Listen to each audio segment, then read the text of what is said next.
broken and alone. I feel the rain crashing down all around this empty town. I'm searching for the lost and found, but you don't care, you're unaware. Keep moving like the scars aren't even there. It's in the air like a blazing flare. Just stare, 'cause the flames will burn us. I thought you were the one for me. That's why I gave you everything. Held you close by the stormy seas. Oh, you meant the world to me. I used to kiss your head when you cried for me. Hold your hand while the pain was over. Keep you warm by the roaring sea. You meant the world to me.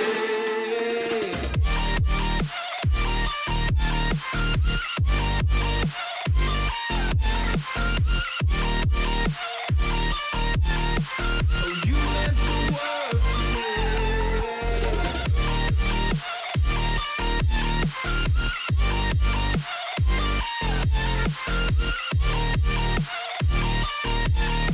Oh, you meant the world to me. My darling dear, you're never here. When I'm in pain, you hide and disappear. Like shadows in the atmosphere, charting the stratosphere.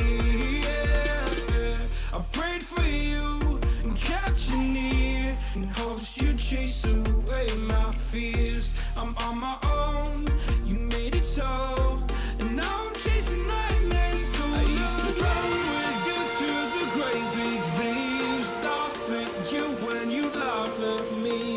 Hope for us because I believe the home was just you and me. I thought you were the one for me.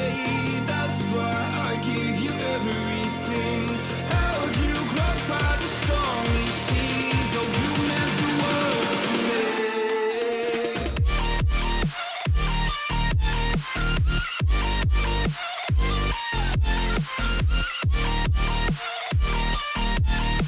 Oh, you meant the world to me.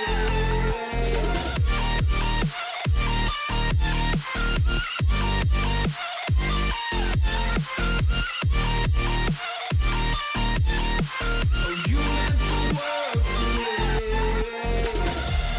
Oh, I'm gonna do this on my own. No point in blaming you, you did not know. Oh, I thought you were the one for me. That's why I gave you everything. Held you close by the stormy seas. Oh, you meant the world to me.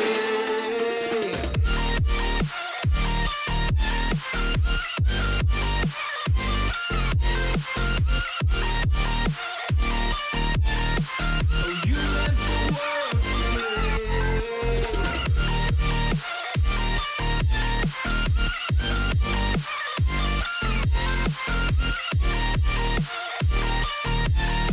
Oh, you meant the world to me.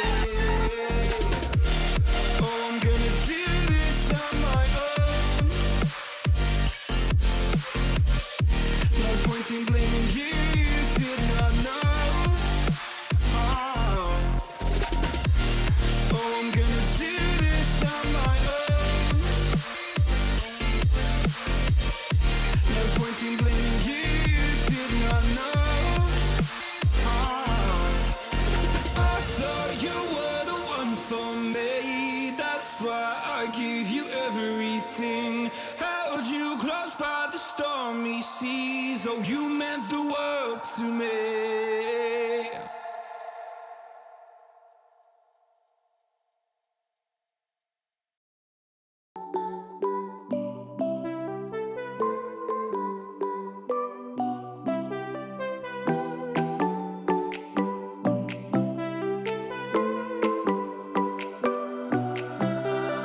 Music keeps me on alone. You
Ladies and gentlemen, welcome to season 6 of Collegiate R6. My name is Jays Wills, and joining me on the desk tonight, it is of course Infernosis, and we are here to guide you through what should be a stellar opening matchup with, I guess, what should be a fantastic season we have in store for us. But before we get to that, Infernosis, how you doing on this fine Friday evening? Well, it's always a pleasure to get the opportunity to cast with you, so I'm doing phenomenal, always having a good time, and it's a pleasure to be here, especially for this opening game and two good teams to follow suit with it.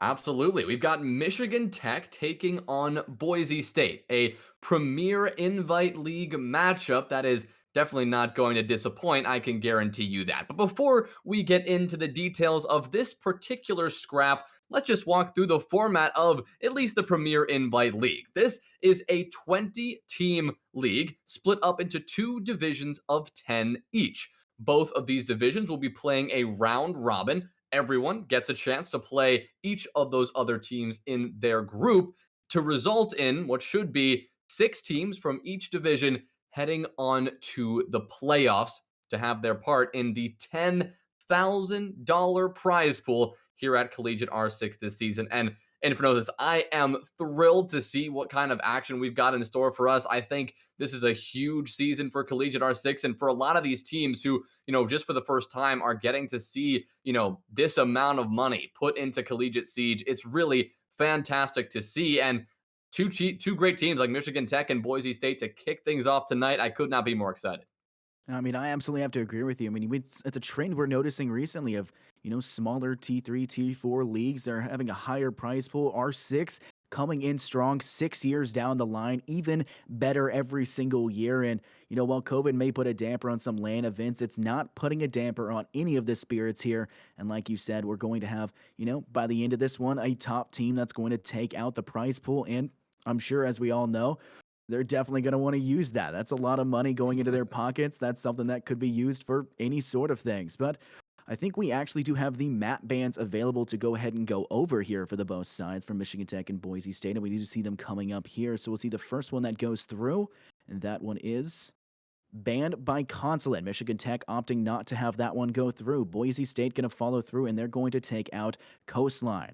For the opposition, we now have it going through, and it is the pick from Michigan Tech onto Oregon. So Oregon Borkin coming through. We're seeing that one be played out. And then finally the pick from Boise State, and that's going to be Villa. And then we're going to decide the decider matchup for that map. The ban goes through. Theme Park taken out by Michigan Tech, following through the ban from Boise State onto Cafe, which I mad respect. And then the decider, of course, going to Clubhouse. Well, we've got what we would call the T3 special. We've got our pretty staple maps in the map pool. Oregon to start us off, Villa and Clubhouse. These are maps that these teams no doubt know very, very well. And obviously, there are some drawbacks of that. We're going to see probably similar stuff that we see every single night. But one thing I always like to look on the positive side here is that we are going to get a stellar comparison between these two teams. And no doubt the better team, the smarter team is going to win here tonight. You throw a map in like Theme Park or Coastline, maps that can really go one side or the other, benefit gunners here, benefit strats here, and honestly, just shake it up because some teams are just not familiar with some of these maps, like Consulate and Theme Park in particular. So seeing these staple maps being played, it really does mean we are going to get a perfect comparison between these two rosters. And speaking of, I know we're going to talk about some of these star players all night long, but when I think of star players in this matchup, Red and CJ on the side of Michigan Tech come to mind. I casted a Michigan Tech matchup not too long ago, just a few weeks back, and Red and CJ put on an absolute dominant performance. It was incredible to witness on Coastline. They each combined, I believe they had 15 kills, each of them combining for that nice 30 bomb. I mean, these players are insane. And obviously, they're surrounded by quite a stack. You've got TKLV there. You've got Esquire. You've got a lot of players just looking to make their mark and support this team. On the side of Boise State as well, I got my eyes on Ultra Set. I know that is a name a lot of people in the community are familiar with, and that is no surprise. The gunning ability on the side of Boise State is there, but many would consider Michigan Tech the favorites going into this one. I mean, you take a look and like you had spoken about for that map decision and comfortability when it comes to what map you're playing on, Oregon is the one that everyone looks to and says this is probably their most comfortable map for basically any player in any sort of league. Oregon is so well known, it's such a prevalent map. CJ's even calling not this map again. And there's so many strategies you can do, variations, and I've seen a huge resurgence of a turtle type strategy, especially when it comes to that basement objective. But I'm hoping to see a little bit more roam potential from both sides with an emphasis on fragging. But the first ban to come through, that's Boise State removing Twitch as the ban. So it's an interesting start here. That's going to be probably a way to shut down information from the opposing side, and we may not see a mirror ban, and that could be a way to deny the mirror ban being shut out. The Twitch ban is an interesting one. That is, you never, ever see a Twitch ban. Usually, the only times we are going to see a Twitch ban is a very specific target ban against one player that is going to be bringing out the Twitch, and maybe Boise State opted to do that. I don't know.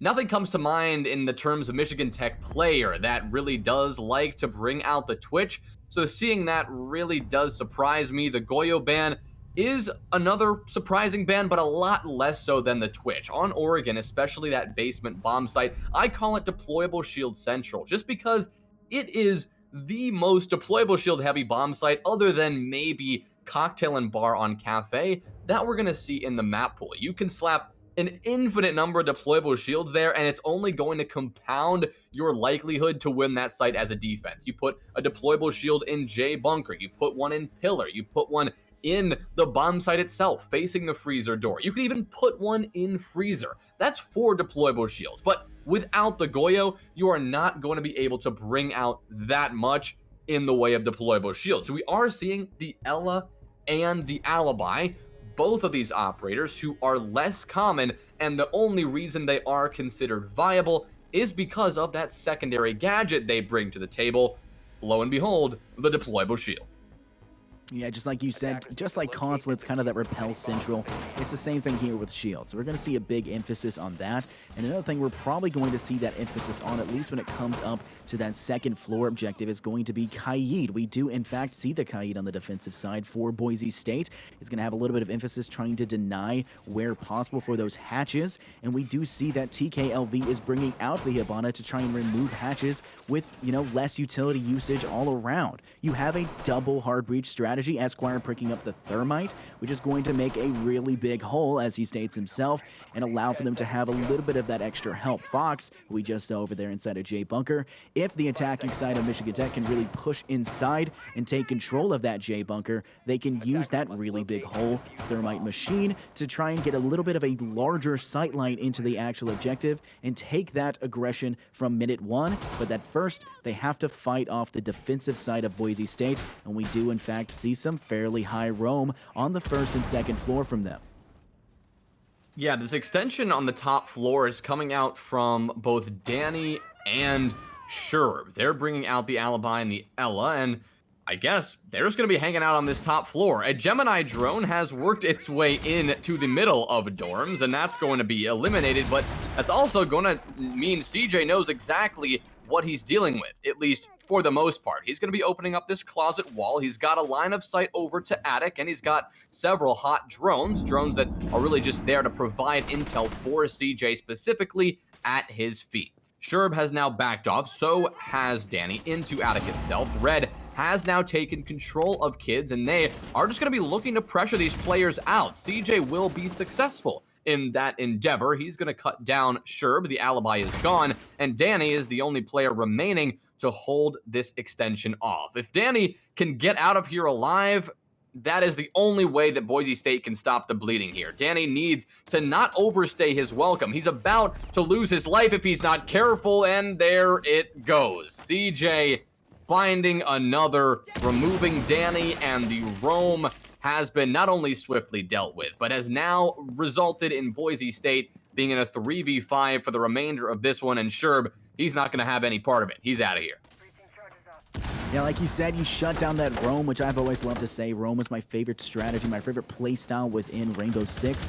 Roam can win you games single-handedly, and Unfortunately for the Boise State side, it did not do that at all. Fox is the one that gets their first kill for them, taking out Biggie in the process. Michigan Tech is now fighting in, still have the man advantage in a 4 versus 3, but it's going to be a little bit tough of a battle. You've lost that Sophia, so now you're going to have to rely on what you did have, the breaching charge, but no, Red relying on that with a G3, gets Juco out, but it's traded immediately in return. Ultra Set finds CJ, and we're back to a 3 versus 2. Michigan Tech continuing the man advantage fight, trying to find the opportunity as flashes go in. It actually catches Fox, and he's in a bad spot. He goes in, hit fire from TKLV, finishing him off, and the push goes the other way as Red finds another onto Ultra Set. So Michigan Tech coming in quickly, going to need to take a pause to bring that one player of sure back, but a very nice round nonetheless.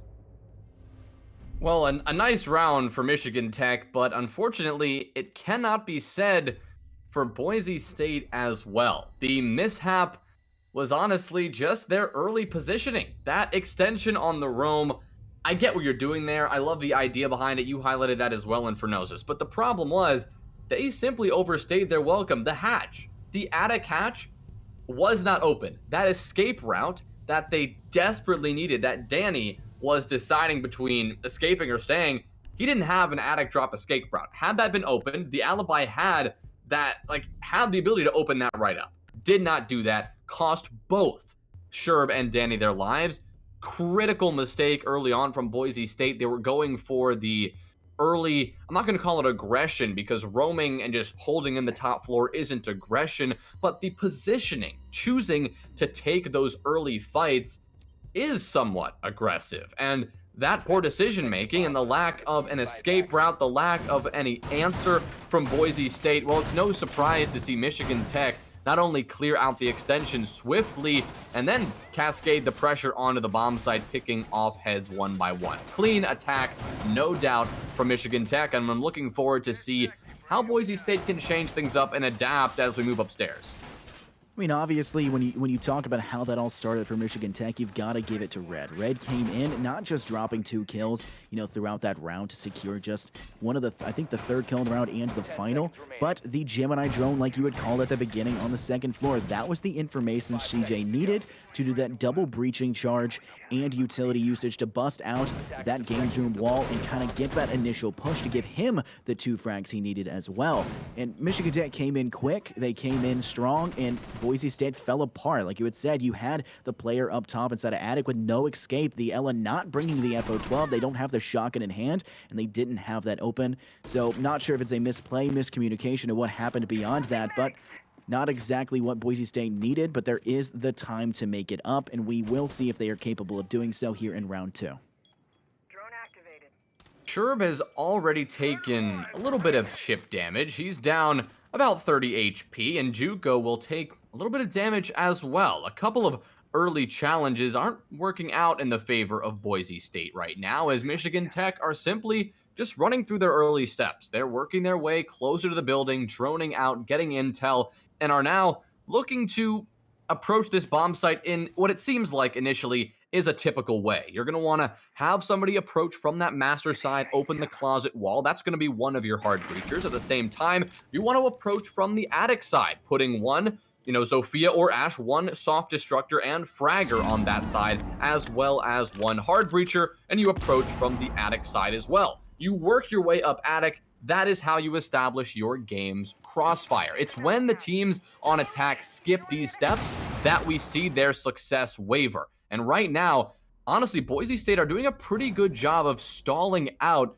early traction from Michigan Tech. We're going to see CJ, he's hung up still in master bedroom. There's nobody immediately behind him to support him. Esquire is finally going to fill up that position, and now we'll be using that exothermic charge to open up a new door onto the game's site itself. There's going to be one player. That is going to be Ultra Set, tucked behind the wall there, and he is going to be swiftly removed. Again, poor positioning from the mute will send him to his early demise. Yeah, you get caught out in that situation. You try to push a little aggressively to try and fight that off. You do have that shotgun available to you, and it just doesn't work out. And the push here not working out. A double kill drops a triple kill, but one of those is a team kill. Juco following suit onto Esquire, when TKLV follows as well onto Sherb. You're now relying on Juco with the Roni in hand to fight off. He does manage to damage out most of TKLV's health, but he's going to have to do a total of 300 damage to try and clutch this side out. Diffuser's down and he's aware, but Biggie is also aware, coming in and sweeping out Juco down that stairwell, and he will fall down the stairs and they will fail out this round. Like you had said, it was huge aggression coming from Michigan Tech. It was slowed fairly well by Boise State, but the attic side push came in, and the defense from Boise State in regards to trying to hold out there swung too far, got too aggressive, and that crossfire finished off the players there, leaving them with no DPS, with no defense to try and fight them off. Very similar storylines, honestly, in rounds number 1 and 2. Early picks from Michigan Tech, and from there, Boise State just could not hold off the pressure. It really didn't seem that Boise State had any answer for the continually mounting pressure that Michigan Tech were applying. Usually in that situation, we'll see an attacking team maybe overextend or accidentally put somebody a bit too isolated when, you have that man advantage, and Michigan Tech simply did not make that mistake. They played as a unit, they pushed on in together, and as a result, the frags were quite easily found, and another clean attacking round for them is really... I don't know what Boise State are going to change up here, but it appears that they, without picking one bomb site or the other, they're going to be heading back downstairs to the basement, a site that really did not work out so well the first time at all. What I love to see here, though, is the operator change. Not seeing the Ella and the Alibi is honestly very refreshing to see. Seeing the Malusi and the Mute and the Mozzie instead, honestly, this is a really completely revitalized setup. You're bringing your information denial wombo combo of the Mozzie and the Mute, which is a perfect roam combination if that utility is applied appropriately, and you're bringing out the Malusi, which is, again, not something we saw with the Ella and the Alibi. The one thing, of course, that Boise State are now losing is that those deployable shields. They have no deployable shields to hold off this push. As a result, holding J Bunker is going to be unachievable. You don't want to put somebody overextended there without any utility to support them. But for now, the focus is going to remain on this top-down clear, and Michigan Tech, they're getting it underway once again, and TKLV, he's spotted out the Mozzie. He knows exactly what he has to deal with in terms of this kitchen clear. Yeah, take a look as Juco tries to make his way. He's watching out this west side door of kitchen. He spots one of the drones, but he still has that one behind from TKLV. Great information gathering from Michigan Tech as they have continued to make their presence known, pushing forward. Siege on the opposite side in that doorway next to Split for that meeting room, trying to watch if they come around. Like you had said, that information denial doesn't necessarily come to fruition on the first floor. Its main presence will be known down below, but you also have to realize the information gathering that can be done from Boise State. The Valkyrie choice, allowing you to place those cameras and gather information when necessary, and with no shields on their side, they're going to have to get a little aggressive when it comes to swinging. They're going to need to fight those fights, and they can't. CJ finds his fourth, and it goes in the favor as Juco falls to that. Sherb tried to fight the engagement as well, but it does not matter. Stepping back down next to Pillar, and is going to see the attacking side of Michigan Tech continue to make their way in fairly systematically, clearing out the barbed wire inside of Freezer. And you have to worry now about Danny, who's holding this northeast side of Freezer, trying to watch the stairwell. The second the Michigan Tech side steps through, there's going to be shots fired and damage gathered, but no Fox falls, and that's CJ getting his double kill for this one. The Malusi gadget gets removed on that wall, a Nitro Cell thrown, shot in midair as that goes, and now Danny continuing to hold. This is their first kill they're going to need for this side. Ultra Set watches, can't get the kill off, and they're not getting anything under their belt. CJ may be low, but Ultra is even lower. Danny finds one in return. Red gets Danny, and Sherb finds TKLV. That's now a 3 versus 2. It's much better for Boise State than before, but you still have to worry about Ultra Set's health. He is not looking very hot right now. Biggie is sitting inside with Red and Esquire as well, all of them in Freezer. It's the only opposition, and Ultra Set with the SMG-11 and finds Red out. And now he still has the SMG-11 in hand, trying to get Sherm's assistance. They have to push out of that freezer wall. No other opportunity. We do see that gets pushed out towards the objective. The flank, Biggie's watching it as Esquire plants it down. And we're going to see the rush out. This is Ultraset coming out through the hole. Gets spotted out, killed by Biggie. And now a 2 versus 1. It's up to Sherb with the MPX in hand to find the kill. He gets one. Sherb finds Biggie, and it's just Sherb versus Esquire. Peeks out, cannot do it, and Esquire wins out that round for Michigan Tech.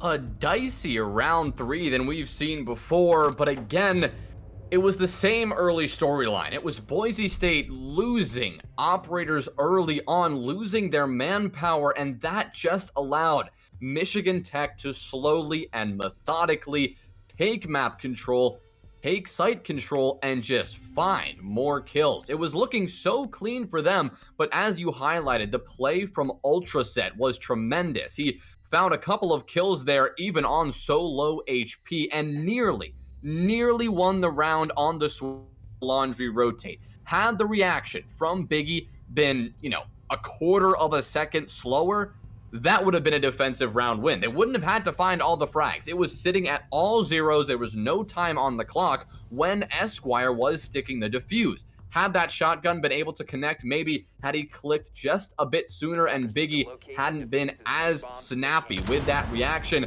I think that round could have gone either way. Regardless, Boise State, they put up a better performance by the end of the round, but yet again, they are still making the same mistakes. It is individual roamers on essential islands, isolated from their teammates that are just not winning their ones. No surprise when that opposing player in that 1v1 gunfight is going to be CJ, who has been stellar on the roam clear so far. Both CJ and Red, at least in the last round, rocking that G36C, but it appears that CJ has switched back to the R4C. But really the story has been the roam clear. The story has been Michigan Tech swiftly taking control, and Boise State unable to answer so far. We did see CJ using the 6th pick for the Michigan Tech side. It was initially a sledge choice, which kind of is a mind game in its own. You have to worry about that hammer and the nade utility there. So CJ switches it out, picks it back up to the Ash we know and love seeing him on, and that's going to be more than likely the floor below of that game room floor getting cleared out, as we're going to see a centralized focus once again, or at least from what we're seeing right now, of that south to north kind of pincer maneuver. You may see this west side window over there. You may see that type of push coming out, but more than likely with the setup we see for the attacking side with TKLV and Esquire, as well as you see over by Big Tower, Biggie, and as well as TKLV holding that, we're more than likely going to see that attic push, and it's going to come down to whether or not Boise State get a little too aggressive like we saw the last time. If they can take control and do what they need to do, it's an entirely different pace. However, Boise State has struggled to keep their operators and players alive long enough to make that difference. And I think Michigan Tech has acted on that in every sequence. They wait it out, they play the crossfire, and they definitely do a better job of finding out what the players are with their amazing drone economy that we've been seeing back to back. So far, the same checklist is slowly being accomplished from Michigan Tech. JUCO, sensing it was his time to step up, will actually swing straight into the waiting arms of Biggie, but at least fortunately for the Mozzie, JUCO will remain with about 35 HP to his name. The P10 Roni is helpful, but not when your back is turned to the engagement, and Red is going to swing around, and he is going to net the kill. Here comes Danny. He's going to get aggressive, hoping to claw this one back and maybe get a pick that can neutralize this. But this one, it's very, very risky. This is a huge hit or miss play, and as TKLV lines up another, and as Red gets aggressive on the site and cuts down Sherb, the play from Danny, not a good idea. Now he's isolated from the site. Red's cleaning up several. Finally, Danny will get one, but that is not going to be enough. He's got to find 4 more, now in a post plan. He'll take down CJ. But TKLV will finish it off. And Michigan Tech, another clean round number 4. Notice how quick that round went. Now, there was, 45 seconds left on the clock on average, but once the action dropped for the Michigan Tech side taking that aggression, it continued. You notice we watched the roam coming out from Boise State, that backwards player, Danny coming in, swinging slow, trying to play that roam aggressively, but not aggressive enough, didn't come in time to support the players that were anchoring on the objective. and you see Sherb getting caught out on the back. You're seeing all of these players that were just getting systematically removed by the Michigan Tech side, and you don't want to see that happen. Danny didn't come fast enough. A little bit sooner, maybe the roles would have changed a little bit, but overall, I'm definitely seeing Michigan Tech fragging out with way higher prowess than the Boise State side has been. Now we're back on this basement hold, which is something Boise State was nearly successful in holding out on. We did see them fail over in round 1 in the hold because they played that excessive roam game up top, where it did get removed by the Michigan Tech side with that CJ and Red combo. Just turtling down inside this basement, unfortunately with no shields like we've commented before, may be dangerous, but you at least will be able to hold onto your lives for a lot longer than you will by staying on that second floor. What I would love to see right now is a tertiary bomb site. I mean, we have now bounced back and forth between basement and dorms, and it's all been failures for Boise State. Why not change it up here? You are in desperate need of a defensive solution.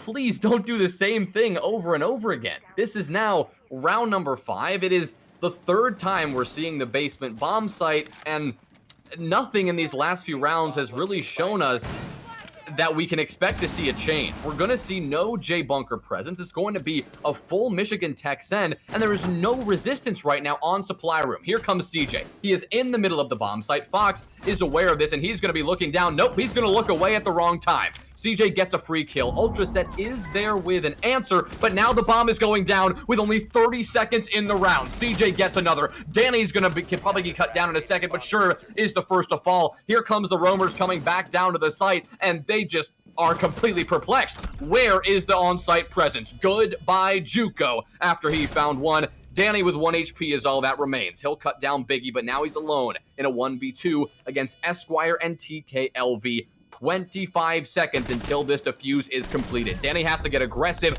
TKLV denies it. Disaster strikes again for Boise State, and Michigan Tech make the right call, sending it into the bomb site early.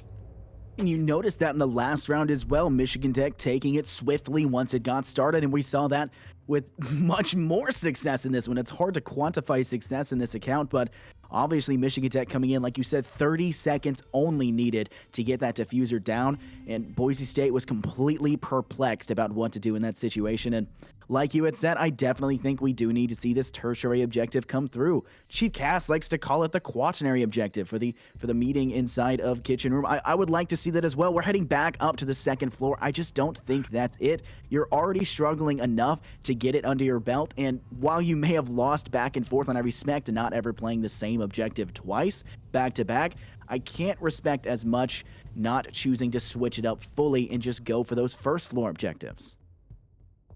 This is just not ideal. We're seeing the same bomb site again. That is come on, man. Change it up, please. This is not working. I don't know how they haven't realized this yet. You can't keep doing the same thing. Of course, they will be bringing out the Clash, which, of course, we're going to have to wait until the rehost is completed to see actually go down. But the Clash, is that going to be enough to do it for them? I just don't know. Boise State are just digging themselves deeper into this hole, and the ladder, which was there a couple of rounds ago, has been yoinked out of the hole and thrown across the room. They're sitting at 5-0 down. And Michigan Tech, who has the 5 rounds, are on attack, reminding you of that. They are on attack on Oregon, and they have 5 rounds in a row, none of which have been answered. Boise State look lost beyond reason right now. Of course, Michigan Tech, they are doing a great job of capitalizing, but there should not be this many gaps, this many openings for Michigan Tech to capitalize on. I just can't believe that the same mistakes we highlighted in the first 2 rounds are just keep happening again. They just keep happening. They're doing their best, though. You look at Boise State, and they're making these operator changes. You see in the basement where they initially started with that Ella room up top. You don't see that now. You're seeing them pick up a Valkyrie. You're seeing them pick up the Mozzie and try to make these changes. You see them pick up a Clash of all things. You're seeing these changes go through. The Clash pick, we don't know if it's going to be successful just yet. I'm going to go ahead and call maybe not so much if Michigan Tech takes the same level of aggression we've seen already. But I mean, Boise State's definitely trying to adapt to the situation, but Michigan Tech is above and beyond. The second we've seen them be playing slow on the first 3 rounds, they immediately switch it up and come full send. Like you said, it was a plucked it away. They're yeeting into the objective. They're coming in as fast as humanly possible. There is just nothing that Boise State has been able to do that's been able to shut down or slow down the Michigan Tech offense. And if I'm Boise State at this point, it's really just a lamb to the slaughter. Michigan Tech's coming in, winning out where they need to, on attack, like you've stated before. And Boise State's probably just going to cut their losses and try to go to map 2 with a little bit of confidence under the belt. Maybe get 1 or 2 rounds before it actually goes the other way. And it's really just going to be all up in the air after that. I mean, this is, of course, Michigan Tech's map pick. You would expect them to be stronger here, but, going into a map like Villa next, of course, it will be more strat focused. Maybe that's what Boise State need here, but of course, it's still not looking the best. I do want to highlight what happened in that last round just one more time, though, and really explain how Michigan Tech were able to do that so well. What we saw there was the very same roam we've seen from Boise State several times, the Mute and the Mozzie, or this time it was the Malusi and the Mozzie, Danny and Juco holding off that top floor for any sort of top-down clear. As a result, though, there were only 2-3 players on the bomb site itself, 1 in freezer, a couple on that laundry side, and as a result, supply room was being completely neglected. Michigan Tech did a perfect job with a couple of pre-placed drones to realize that there was no J-bunker pressure, which is fine. You don't have to defend J-bunker every single time. But as a result, the lack of pillar pressure, there was nobody in Harry Potter, nobody on tower stairs, nobody close on the freezer door to contest highway or contest that long angle between the sites. There was no resistance at all to Michigan Tech storming on in. Props to them for making that call. I'm not sure who the IGL is on this team or if there are multiple people sharing that role. But regardless, the call was made and the round was won. No surprise to see them take that success. Obviously, some picks were found eventually by Boise State, but it was not enough. And as a result, we're going back to kids in dorms. The clash is in play and bringing out the shield. You're pulling out all the stops, but it is such a high risk, high reward kind of play. I mean, take like the last time we saw this objective, we did see that maybe not the same level, but the same kind of rush in pretty quickly. Once action dropped, it went full send into that direction. Maybe the Clash, choice is there to slow down. That's a little bit of extra defense. It's kind of like a Blackbeard. You may not get into the firefight first. You may be shot at first, but you're going to be the one to finish it because you have that extra layer of protection. You have that stability in front of you, and I think that might be the decision you're going for. Or it could just be you like barbed wire, and you want to place down those 2 to slow down the attic even further. We'll probably see Ultraset kind of playing either centralized actually inside of the main room or holding out an attic. You could see it as a main sightline to kind of watch the situation and keep it at bay, keep them a little bit aggravated with how they're going to deal with you, because if you look at the Michigan Tech side right now, no nades in hand. They have no real range damage to try and deal with that besides the Zofia stuns. And if I am Michigan Tech, I'm looking at the Clash pick, and I'm laughing a little bit about it. They're having to pull out all stops, any sort of change, to try and circumvent and work around your strategies that have been working astronomically in your favor. And I like the Clash pick. I respect switching it up. I don't know if it's necessarily what we're trying to look for here.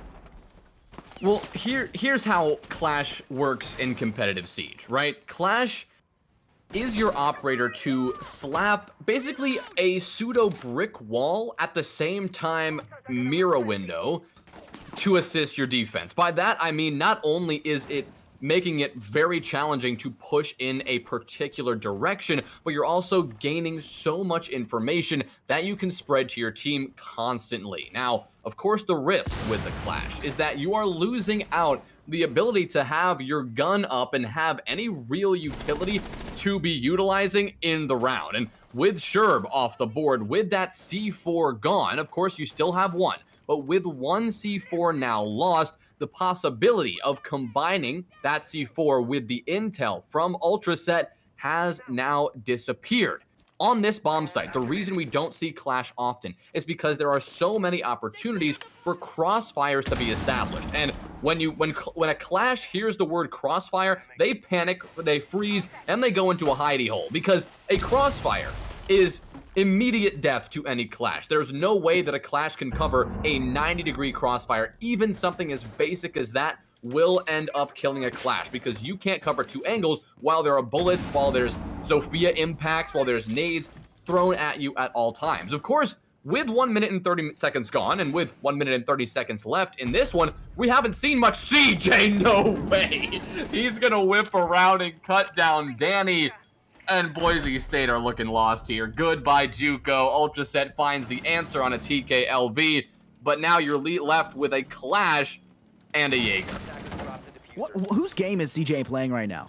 What game is this? Like, what are we watching here? CJ has come in. He may not have his stats, but he has another one for the quad, taking Ultraset out. Will we see the 6-0 here? Will CJ get the ace as well, pushing it aggressively? Kind has an idea where it is and gets it. CJ finishing off with the ace onto Fox. You see Michigan Tech not allowing the Clash to be any sort of detriment to their side. Clash is, of course, taking that apex position, trying to gather that information early on, and it doesn't matter. Even Sherb is calling him out, saying, CJ, do you want to, like, not? I mean, this is something that is just, you look at this situation, we had to do the rehost, and if you look at the stats, the only player that was in that round was CJ. 5 kills, and he already had an immense number of them before the rehost actually came into effect. So if we had the full statistic for him up, he would be a monster, and you just look for the 1 round, and he is the monster. So they're now switching to the defense, and I think it's not going to matter. Michigan Tech has the advantage when it comes to a defensive hold, and Boise State has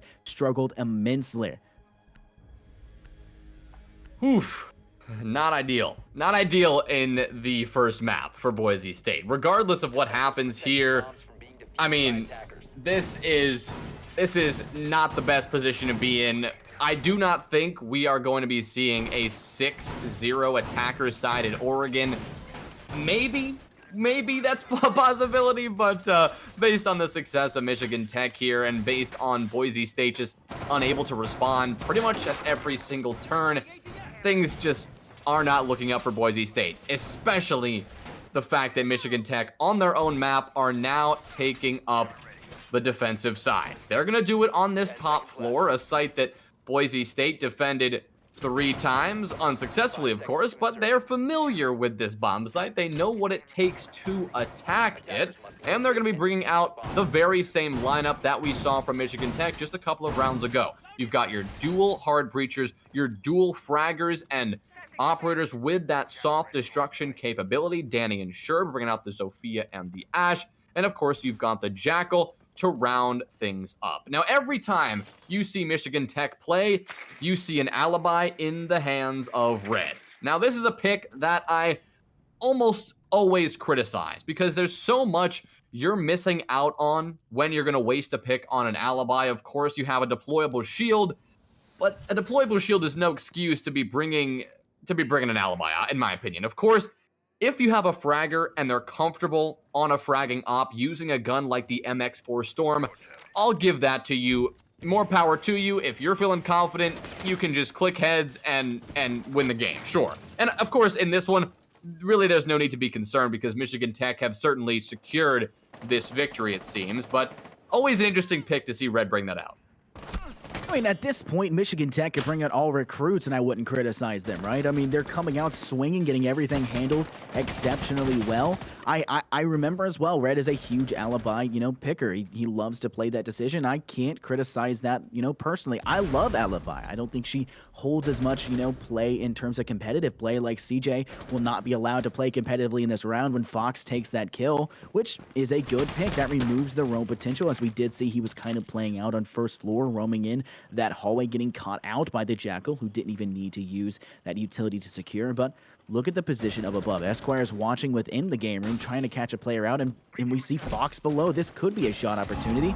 And the Kite Electric Claw won't connect in time. He's going to miss it, and he's going to not get it off. And Fox is going to get that off as Danny secures a kill as well. Boise State taking this now in a 5 versus 2, looking like Boise State may get their first round under their belt quite exceptionally well, and possibly even a flawless. You now have to worry about Biggie and TKLV. Those are 2 solid weapons in hand, and Biggie shows it off. JUCO succumbs to that, and we're going to see how they hold out. Biggie does fall, however, down but not out, but now out as Danny finishes him off. The Nitro Cell goes out, blows, and no damage gathered. TKLV now heading inside of the kids' dorm, watching and waiting, trying to find a player outside that window, trying to get a shot across. Good crossfire set up by the Boise State side, showing us a different style of game on their attack, and it's really just a matter of how will TKLV push. He pushes the windows, knows there's a player there, must have heard the audio cue around, and now he's going to try to systematically move his way around, while the defense do the same thing. TKLV finds Sherb, but Fox finds him in return.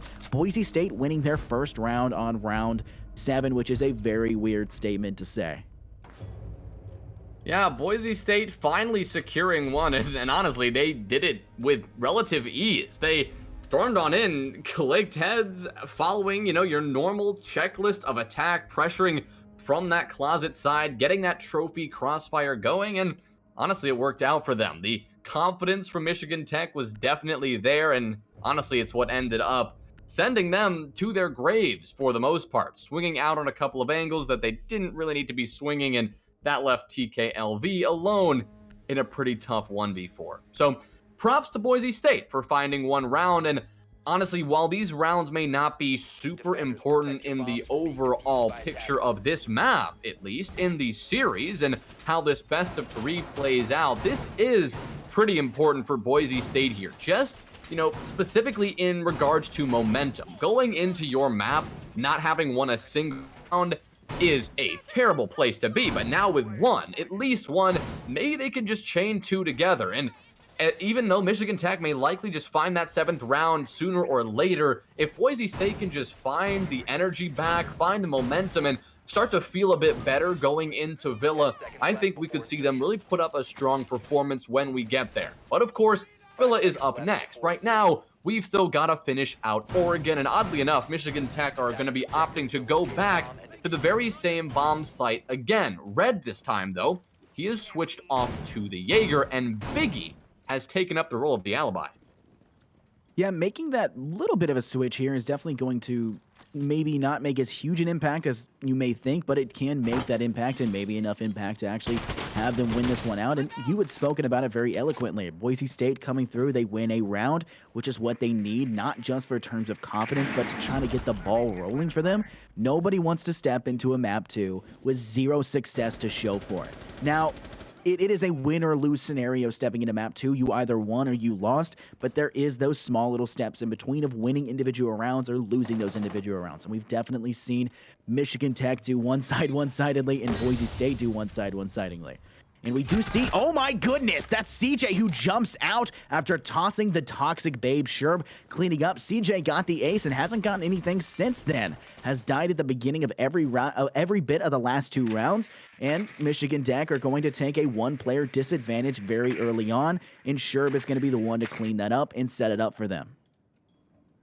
Yeah, with CJ being the first player to just send himself straight to his 6-foot grave, that will give Boise State a little bit more hope in this round. Red isn't quite able to find the head of Danny, only a couple of bullets will find the shoulder. The stun's coming on in, that's going to mean a nade is soon to follow, and Red's deployable shield will no longer be in this world. But JUCO, they're not going to push up right now. Still waiting to get something going, wary of a potential flank, one that is certainly not coming. It is simply just a 4-man anchor at this point. Biggie is the 1-player offsite. He is downstairs at the bottom of freezer stairs, now working his way on up as the attic pressure is now building. JUCO, he will net the kill onto Red, and now Biggie looks for one. Oh, good shot there onto Fox. That is going to be a nice pick, and that is going to leave Boise State still in a man advantage, but only in a 4v3. They're definitely going to need to get aggressive here and work together as a team. These 4v3s can turn into a 3v3 very quickly if one player is going to get a bit too isolated and aggressive. Once again, they have to deal with TKLV, but Esquire, he has no idea Sherb is on the window, and Sherb is going to find that kill because of it.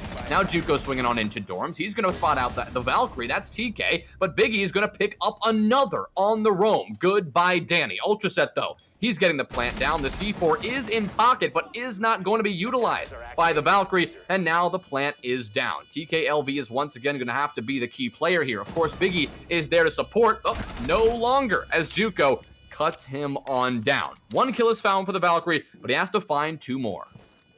And obviously, a great shot through the wall, the information from a teammate's death isn't necessarily how you want to get the information, but, information is there nonetheless. The flank around, we are seeing TKLV kind of checking the angle behind. May step through closet to go. No, touches and taps the diffuser, and he's holding it. He is actually holding this position. The shot comes from the window, however, and Sherb is there to clean up. Boise State went out another round, so even if they manage to lose the next round, and it does go in Michigan Tech's favor, they have gotten 2 rounds of success in fairly good success under their belt, giving them a little bit of confidence when they head to the next map. And if I'm Boise State, I'm feeling very good right now. You've denied CJ every single time, and while that last kill by CJ was CJ overextending and kind of memeing a little bit, I would say, kind of taking the nose dive out the window, leading to a dive straight to the afterlife. Nonetheless, I think you definitely have confidence under your belt, and you're definitely getting more frags than the opposing side, and it hasn't been the hardest 2 rounds for you, and that may give you a little bit of that clinical edge you need to try and win it out. Yeah, we could be seeing an attacker-sided Oregon here. I mean, that's 2 rounds for Boise State. 2 rounds on the very same bomb site because Michigan Tech like to repeat the same unsuccessful strategy twice in a row, apparently. And now it's going to be down to the basement side here. If Boise State can take this win, this would be huge. This would really indicate that we might actually see this one go all the way, or at least Boise State really get closer, because just a couple of misplays. Obviously, the confidence, like I highlighted earlier, is there. CJ going with the monkey plays, but that confidence will turn into fear pretty quickly if things are 6-4 before you decide to refocus. And at that point, both Boise State could have the momentum. They are the ones a bit more focused and ready to go, and no matter what you do, is going to be able to bring it back. Of course, we're talking in purely hypotheticals at this point. We're going to have to see how this basement bomb site is going to unfold, and based on this setup, we are going to see a bit of that extension again. I am very thankful that Alibi is not going to be an operator on the board. Instead, we're going to have a Smoke and a Mozzie. The Smoke, obviously, using that deployable shield in J Bunker to hold off a construction side push, and the Mozzie using his utility on those top 2 floors, hopefully being that player for Michigan Tech that can just play time off the clock and get any early picks. It does seem that a top-down clear, or at least this north side push, is going to come into effect here from Boise State, maybe working their way in from these tower stairs and from J Bunker at the same time. But honestly, maybe it's just a full top-down clear. I mean, you take a look, and Boise State's definitely trying to clear out systematically. You do see Red is kind of separated away, kind of playing that small roam game potential. He is, just finally stepping out of that freezer stairwell, and he's going to take it all the way up to the 2nd floor, which he may actually be able to catch the Boise State side off guard. Danny has a drone coming through, but it hasn't caught anything, even as it clears pretty well. Fox steps through, but he gets caught out. That's Red doing what he needs to do with, just by the way, one of my favorite weapons inside of Siege, the Commando commanding the situation. And now if I was Danny, I'd be a little upset. You had that drone. You were gathering the information for your side, and you weren't able to gather it, fast enough. And that kill is almost your fault because you weren't able to move it in the right direction. But, nonetheless, they do have a little bit of wiggle room. They were successful before, and 1 death doesn't necessarily mean the end of the world, especially if, CJ proceeds to, as you say, monkey swing around a little bit more, giving you the opportunity for a swift, sin to the afterlife. Danny now heading down the white stairs. There is the Roni, the Commando. Red still holding out. He's in showers watching that hallway. If Danny gets a little too aggressive and doesn't just push towards that freezer, it could be a bad situation. Ultraset trying to gather the information for him. He's going to continue to drone out. Will this be another situation where we see the drone not go far enough and get enough, and it doesn't? And now Red is going to step out. He's watching where necessary. We could actually see him come from behind, and the roam could be what devastates the Boise State side, because as we've seen for Michigan Tech, they hadn't been roaming as much, and it wasn't very effective. Danny full send into the freezer now.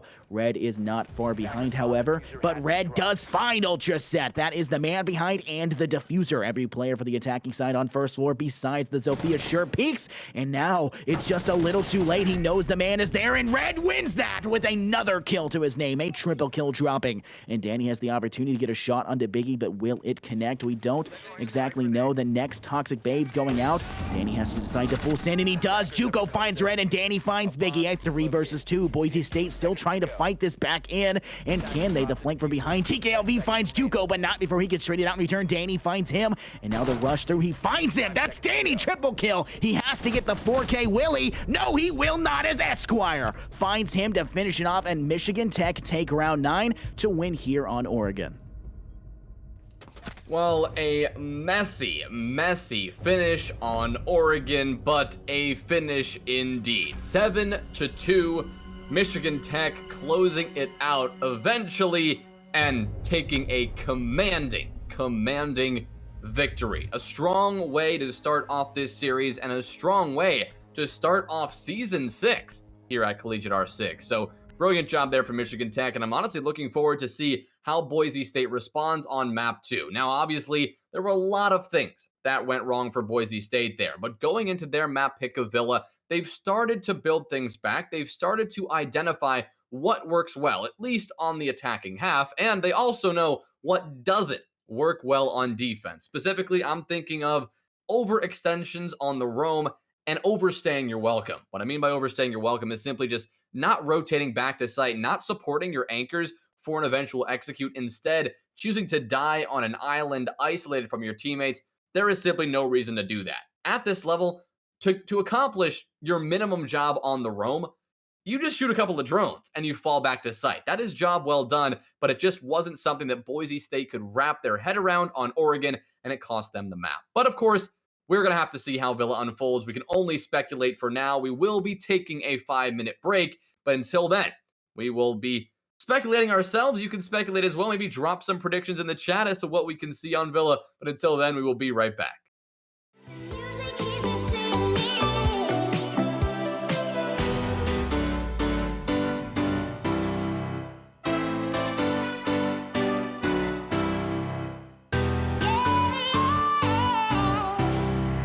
Music keeps me dancing.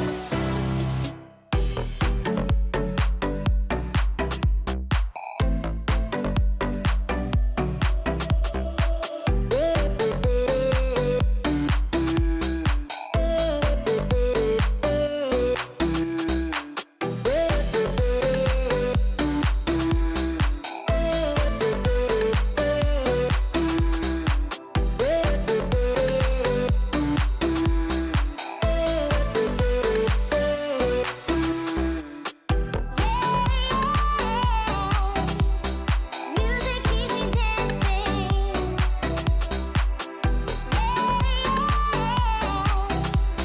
Music keeps me dancing.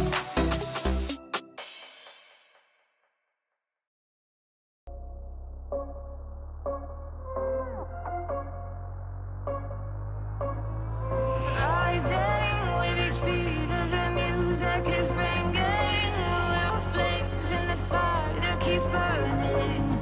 We're inviting the night in.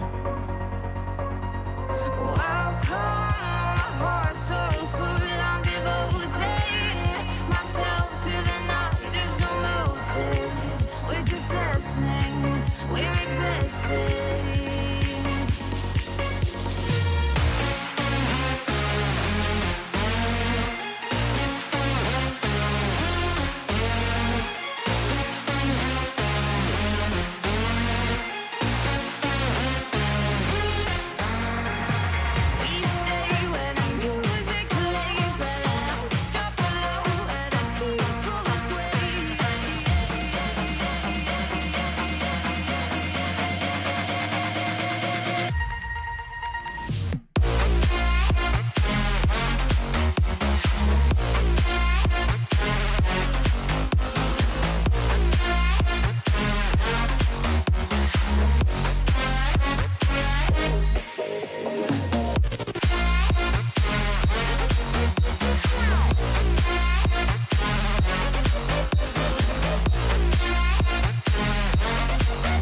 music is bringing real flames in the fire that keeps burning.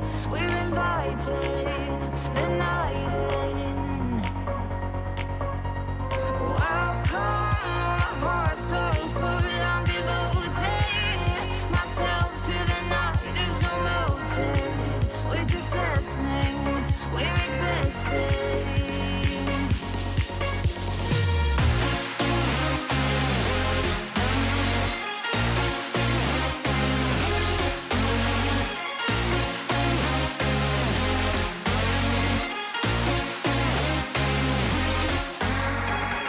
We stay where the music plays, and stop below where the people sway.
Just like the street lights lit this town, like a fire in a blaze, gotta burn it down. Can't be afraid to leave this out. We got this far, don't know how. I see danger in us. Welcome back, everybody, to CollegiateR6 Season 6, Michigan Tech versus Boise State. Of course, my name is Infernosis, joined here by the man with the cleanest room in all of Rainbow Six Siege history.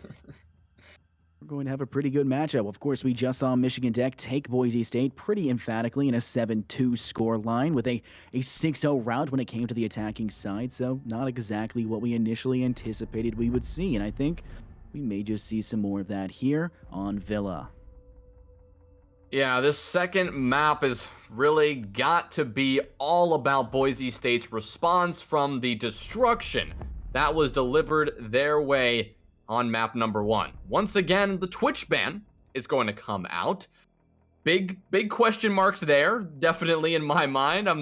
Obviously, it's a target ban, otherwise there is no reason to do that. I can imagine CJ or Red would be those, those F2 wielders. Pulse is going to be a ban as well. So Boise State really getting creative here. I love to see teams' creative minds at work, not necessarily on the Twitch ban because that just makes no sense at all, but the Pulse ban, I do like to see that. It really says, to Michigan Tech that we don't want to deal with any of your vertical play tomfoolery, no heartbeat sensor, no nitro cells. Obviously, that's still going to be a problem. The nitro cell bonanza of that tertiary bomb site will be a thing, but it will not be aided by the Pulse. Mira is also going to be gone, so those black mirrors will not be a factor, and attacking will now be made a little bit easier because that extra step in the checklist need not occur. But Michigan Tech will be starting on defense, so you would expect them to come out of the gate early, and this is where Boise State need to put their foot down. They need to do it early, because if Michigan Tech can go run away with this on defense just like they did on attack on Oregon, Boise State will have a very tough time on the other side of the coin. If we want to see Boise State succeed here in this map, we need to see them chain a couple of successful attacking rounds together early on. What is Boise State doing? Are they just trying to change the pace of the game here? I mean, obviously the target, from the F2 getting taken away, the Twitch ban, and then the Pulse ban. So Michigan Tech going the tried and true Mirror and Thatcher removal, and Boise State throwing a wrench in it. They don't want to pick these normalized bans. Now, Pulse is someone that's very detrimental when it comes to Villa, having that tertiary objective like you spoke about. It's very rough to try and deal with a Pulse, especially with the Nitro Cell tosses that you will see from that side. Now, we do see 2 Nitro Cells for Michigan Tech. We also see 2 shields for Michigan Tech, which is more shields than we saw from Boise State when they held basement on Oregon. So obviously Michigan Tech likes to rock that shield a little bit more heavily than we say Boise State, but we take a look over at the Boise State side, still opting JUCO now with the Yana. We have those nades in play, and of course we don't see the Wamai, so it's just up to the ADSs to deny that range destruction, utility. And you can burn those ADSs. Fox has these flash grenades. You don't necessarily want to rely on a flash grenade to typically flash. You can use those as a great way to bait out those ADSs, especially since they received that pretty heavy-hitting nerf, only allowing you to take one thing out every 10 seconds. CJ now, they're pushed in holding out pretty well. You see Danny trying to take this master bedroom, a very normal focus push. The hold over here from this outside window, trying to repel in upside down, getting the opportunity to spot out. JUCO is holding out with the Yana Gemini Joe. The rush may come. It doesn't, but they do know he's up there. And Michigan Tech is, held on with a whole minute straight now with ZR deaths coming through. Yeah, this is your typical trophy and statuary extension, and one that was looking pretty damn strong until Biggie has found himself in the grave, though. And that's the smoke, which is especially shocking to see. I'm not sure what he was doing swinging on out. Now, Danny is in a position to cut down CJ. If CJ is not going to escape here, he definitely is going to need to find a kill or 2, but that's going to be the case for Red. He'll line up 1 onto Danny. That's a big pick that now makes the trophy and statuary extension very worthwhile. Made it back to the bomb site, but Sherb is in the middle of the site. Esquire eventually finds the refrag, cutting down the Ash, and that's going to return things even to a 3 versus 3. Red has rotated away from this trophy and statuary side. He's going to return towards the bomb site and now rejoin TKLV and Esquire on this study side. We can see the pressure from Boise State. It's all mounting from that north side, from 90 Hall, but without both the Ash and the Zofia, 2 of these big fragging operators, they are definitely going to have a tough time doing so. Of course, you still have 1 frag grenade. That is your only mechanism at now removing this hard breach denial, coming in the form of those electro claws. JUCO, he's going to be looking for as much information as possible, but that is simply not going to be enough to actually do much in the round. We're not seeing an electro claw do its job on the wall. That's surprising, and now the wall is going to be opened wide, and that is going to give Ultraset and honestly Boise State a chance here in this round. And obviously, it's still a 3 versus 3, but you've given up Vault. You've given up that secure positioning. Like you said, no Electro Claw presence, there. And it's going to be a lot harder now for Michigan Tech to try and keep a safe sideline. They can hide behind bar. They can hide behind that soft wall, which, like I just said, is soft and will be a dangerous presence. But no, a double kill back-to-back. Fox finds TKLV, and it's all blue as Michigan Tech come through and find the last 3 players very swiftly. And it's, a first-round victory here for Michigan Tech. Oh, Red swings for the double. Very nice showing from him, and definitely not what I was exactly anticipating after Boise State had a pretty good run and a run into Vault, which is a very nice position to hold. Yeah, Michigan Tech will be the first to strike here on Villa. A good start for them, again, coming out of the gates strong.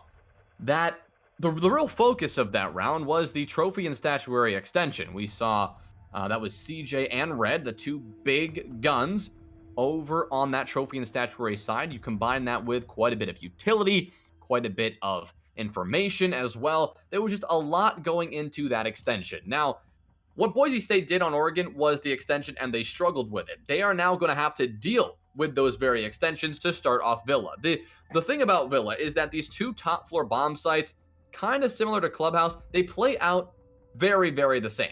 You've got trophy and statuary as a bomb site, probably what we're going to be seeing next, that plays out almost identically to Aviator in games by having 2 options for the attackers. You can either push in from the master side and go for a direct push onto that master wall, just like you would on the study side attacking Aviator. Your second option, and generally the more favorable choice, is you go for a full methodical top floor roam clear. On the Aviator and game side, you start from the north side, from Master, you clear your way on through. On the opposite side, when you go into Trophy, you start in Study, and you clear your way on through there. Both sites, they work with a similar extension. You can put players over in games in Aviator with some reinforcements, with some utility, maybe a Mute Mozzie combo. That could be key as well. The same extension works for both sites, so attacking teams need, and I mean need, to have an idea of how to clear out both of these extensions. It's something you deal with every single time, and honestly, I really do love what we saw from Boise State in terms of the roam clear. Of course, they lost more players than they would have liked, but they did really do it quite textbook. It took longer than they wanted, but they did do it properly. You put somebody on that trophy window, you lock off those rotations. They did it well. And as a result, they cleared out the roamers, but when it came down to the actual site play, they just couldn't make it happen. I mean, you watch that entire thing go out, and like you had said, Boise State, they did a phenomenal job of clearing out roamers where necessary. And I touched on this a little bit during the break. I love Villa because of the massive presence of roam that you do see. And we definitely saw Michigan Tech bring that out, and it was successful to a degree. They lost a player very early on, and they had to take that step backwards. And Boise State did get frags positively, but they also lost on the process, and it came out to that 3-3 kind of engagement fight. And while we did see the very nice positioning of Boise State, where they were able to take that outside in that 90, that vault wall, it didn't seem to matter. You think that's an advantageous position, but Michigan Tech had the wide swing coming through, and Red absolutely clearing out what was necessary to clear out, and obviously we see Michigan Tech take that side. So watching the roam game come through is fun, and it's very nice to see. Boise State's, denial of that roam was fun and very nice to see, but it wasn't denied enough, and they didn't do it safe enough to secure a victory for themselves. And I think we might just see the same exact thing, because just like you said, you'll probably see that study push coming from Veranda up top, taking the south and north, like we just saw previously from the north to south. And if Boise State can manage to stay alive and actually get a positive trade in this fight, they may actually be able to do well. If we look at the attacking side, we only see the one hard breach in the hands of the ace, which means that while you do have that range hard breach, he'll probably be focused over on that master bedroom side, but it is Electroclawed out, which does make it that much more difficult to actually have that go off. But when you look at that wall, you do see the top of it is soft, which means you can clear that out with the nades, and you do see the nades in the hands of Juco, and it's just going to come down to a matter of how quickly can the Boise State side push in, which we do see, and shut down that Michigan Tech roamers. Well, Danny is on a mission already to do exactly that. He's going to have to deal with Red, though, the first player on this extension. You also have CJ, but Fox is there to support that clear as well. He's going to be droning on through. The Nomad, obviously the end goal there would be to push on through, clear out these roamers, and then lock off those flanks with that Nomad utility. But that is going to be easier said than done. CJ and Red are happy to hold this down. They've got the gun skill to back it up. And I don't know if just two players on the side of Boise State is going to be enough utility and manpower to clear this out efficiently. We're seeing Fox and Danny struggle to actually make a decision with what they want to do. They haven't pushed in, but they haven't fully retreated. They are simply stalled out, waiting in study. CJ is going to lob a C4, and that is going to miss horribly. So now he's going to be scrambling on around, and is actually going to scramble straight on into the open arms of the Ash. That is Sherb to get one. Red nearly gets a second, but Danny is not there. Okay, here it comes. There goes Red. He is going to pop the head of Danny. So that's a good pick there. Fox now knows there's one more player on this extension. So does Sherb, who is now droning in the Nomad. Biggie is here to support, but he's going to miss a couple of shots, and Sherb is going to whip around and take the Jaeger on down. Fox is down but not out, but Sherb is in a position to revive, and Red's priority here is just to get out of this situation alive and maybe cut off this rotation rather than just hold down this game side. Obviously, look at the position he's holding over here inside a classical hall next to the 90. He has the opportunity, no shield down here, so it's not a very large safety net, and he has been droned out. Look at the aggression Red's going to opt for. He goes in, and he swung early and shot early, but Sherb still wins that out. The R4C doing what it does best, but he was only able to find that 3K before he gets shut down as well. That's Esquire following suit and falling suit as Juco finishes him off. It's just TKLV, the MPX in hand, trying to find the last three players. Ultraset starts the the defuser down. The nitrocell goes, but it can't finish him off, and he actually took quite a lot of damage there, sitting at about 27 HP, and now it is a, he has to counter plant this diffuser. He has to go in and get this removed from the situation. A shot goes through. He actually gets a couple, tracers in the general direction, but it's not enough. TKLV coming around the backside. He's going to have an opportunity. He sees the gun, but he's running short on time. 25 seconds left to make the push, get 3 kills, and get something going. He's full flashed, and he's full flashed twice and thrice as he goes through, and Fox swings, not finding him, apparently not aware of the just total blindness we're seeing from TKLV, and he's going to play safe behind statue lying down. Deagle in hand, won't get anything handled, but Fox will to clean up TKLV and give Boise State their first round victory, and a victory much sooner than we saw in Oregon. Great job there from Boise State, especially Sherb, who nearly single-handedly won that round for Boise State there. Honestly, there wasn't anything massive I saw from Michigan Tech that really felt like a mistake. This time, it really felt that Boise State just got the better of that defense. You had a typical Aviator in Games extension come out from the roam, in addition to some support being applied from the statuary doorway. It seemed like it was all set up properly for Michigan Tech, but this time, in those 1v1 engagements that often favor the defenders, it was instead Boise State who prevailed.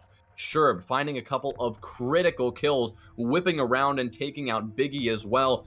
Those were the key moments where Boise State could have easily lost the round, but instead propelled themselves to a man advantage situation and eventually resulted in propelling themselves to that victory. A stellar attack, really textbook. Of course, it didn't start out as clean as they would have liked. They did not have as much manpower on that extension, on that clear, rather, than they would have liked, and because of that, it took them a lot longer than usual. But it didn't matter. At the end of the day, the 1v1 gunfights were won by the attackers of Boise State, and when they came to the bomb site, the manpower was weakened, and it was an easy execute to make happen. We noticed that on round 1. We talked about it. They cleared the roam where they needed to, but they weren't able to do it with enough men left over to get the rest of the round situated and under their belt. We saw the polar opposite. They engaged in that roam clear. They took that study side, working their way north. They may have lost 1, but they came up and cleaned out 2. A player was down, but not out, and gets picked up and was helpful towards the end of the round. And they were out and fighting that with a 1-player advantage. Sherb gets that window busted out and study right next to him. That's CJ, who narrowly escapes with his life. And you can argue that Fox also narrowly escapes with his life as well. Red is holding out. We see him actually picking up Vigil this time, holding strong and trying to find the opposition with that roam clear. Sherb's hanging out at the window still on the terrace, trying to find the opportunity to get a kill going. Danny not liking where his camera for Zero is necessarily placed and is instead going to clear with his drone as well. This is a very systematic clear from Boise State. We're seeing them try to take, once again, that south and north, that study over to the actual objective clear. And while it's very systematically and tries to find the kills in that direction, Red is going to deny information from him, and he could catch them off guard because we are seeing a pretty heavy focus from the Boise State side on finding information before taking that aggressive stance and pushing forward. Normally, I don't support a zero pick because we generally see that in place of someone like a Nomad. But in this situation, switching the Zofia for the zero, I honestly feel that this might be perfect. This might be the exact thing that Boise State need to clear out this extension a little bit quicker. But unfortunately, they haven't quite acted on any of the information, nor has Danny utilized either that secondary hard breach gadget, which he brings to the table and which could be instrumental in getting this clear going. And we're not seeing them do much other than sit here and study and drone themselves in.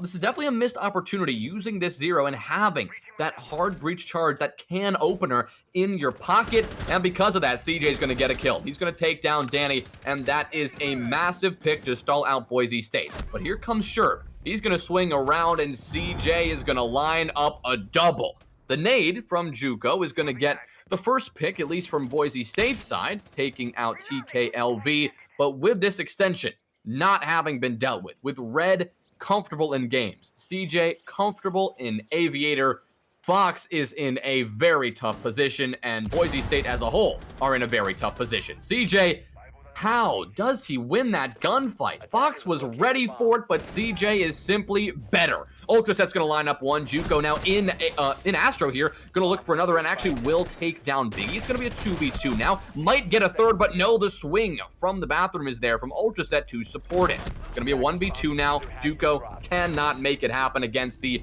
Vigil of Red. Michigan Tech, a clean round 3. You take a look at that, and I mean, Michigan Tech, they came through, they win that engagement. You see Esquire winning it out with a, an arguably worse gun than you do see him in the AK-12, and still hits the shots where he needs to hit them and win that firefight. Got a little close towards the end, and like you had said, I agree with you. CJ had no right winning that fight on Fox. Lying down and playing that safe, but CJ is just better coming out and swinging. We saw him before taking those aggressive monkey-style swings, and we're seeing that continue onward. Unfortunately, he does succumb to the damage of the opposing side.